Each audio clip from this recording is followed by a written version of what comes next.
प्रिय भक्तों, आज हम आपको देवों के देव महादेव के 11वें रुद्र अवतार पवन पुत्र हनुमान जी महाराज का एक ऐसा चमत्कारी मंत्र बताने जा रहे हैं जिसका नियमित 108 बार जाप या श्रवण करके आप अपनी मनचाही मनोकामना पूरी करवा सकते हैं।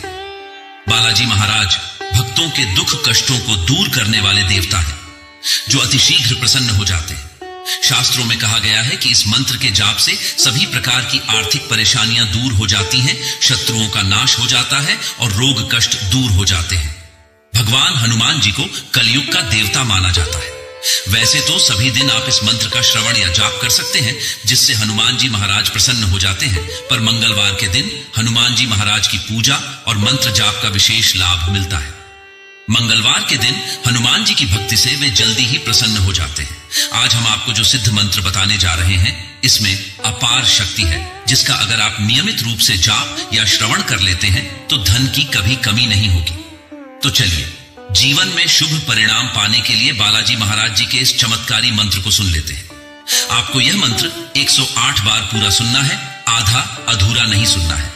आप इस मंत्र को दिन या रात किसी भी समय सुन सकते हैं। मम सर्वत्र रूपेण रत्नकुंडलम महाशौर्याय श्री हनुमते सर्वरोगहराय कपीश्वराय धनं प्रदाय च नमस्तुते। मम सर्वत्र रूपेण रत्नकुंडलम महाशौर्याय श्री हनुमते सर्वरोगहराय कपीश्वराय धनं प्रदाय च नमस्तुते। मम सर्वत्र रूपेण रत्नकुंडलम महाशौर्याय श्री हनुमते सर्वरोगहराय कपीश्वराय धनं प्रदाय च नमस्तुते।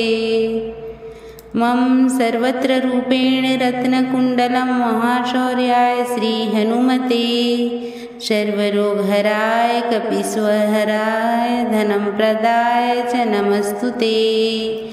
मम सर्वत्र रूपेण रत्नकुंडलम महाशौर्याय श्री हनुमते सर्वरोगहराय कपीश्वराय धनं प्रदाय च नमस्तुते। मम सर्वत्र रूपेण रत्नकुंडलम महाशौर्याय श्री हनुमते सर्वरोगहराय कपीश्वराय धनं प्रदाय च नमस्तुते। मम सर्वत्र रूपेण रत्नकुंडलम महाशौर्याय श्री हनुमते सर्वरोगहराय कपीश्वराय धनं प्रदाय च नमस्तुते।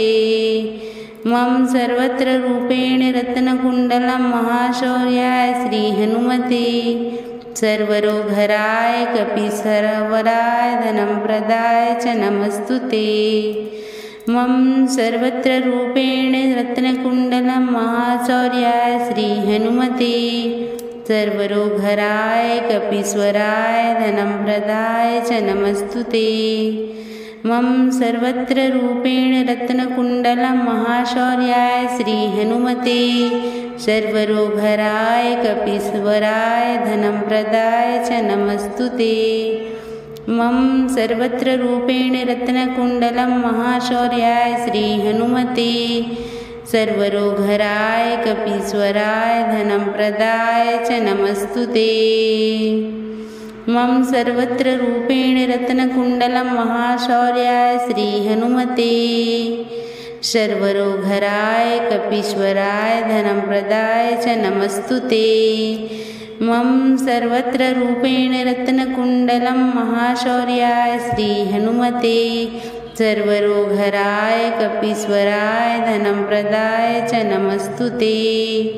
मम सर्वत्र रूपेण रत्नकुंडलम महाशौर्याय श्री हनुमते सर्वरोगहराय कपीश्वराय धनं प्रदाय च नमस्तुते।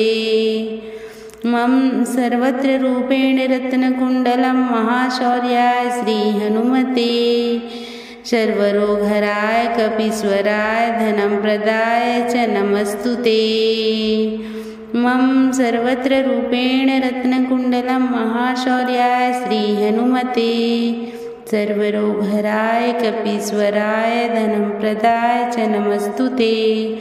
मम सर्वत्र रूपेण रत्नकुंडलम महाशौर्याय श्री हनुमते सर्वरोगहराय कपीश्वराय धनं प्रदाय च नमस्तुते।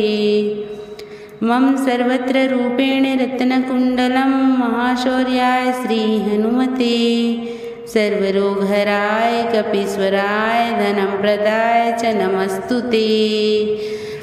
मम सर्वत्र रूपेण रत्नकुण्डलं महाशौर्याय श्रीहनुमते सर्वरोगहराय कपीश्वराय धनं प्रदाय च नमस्तुते।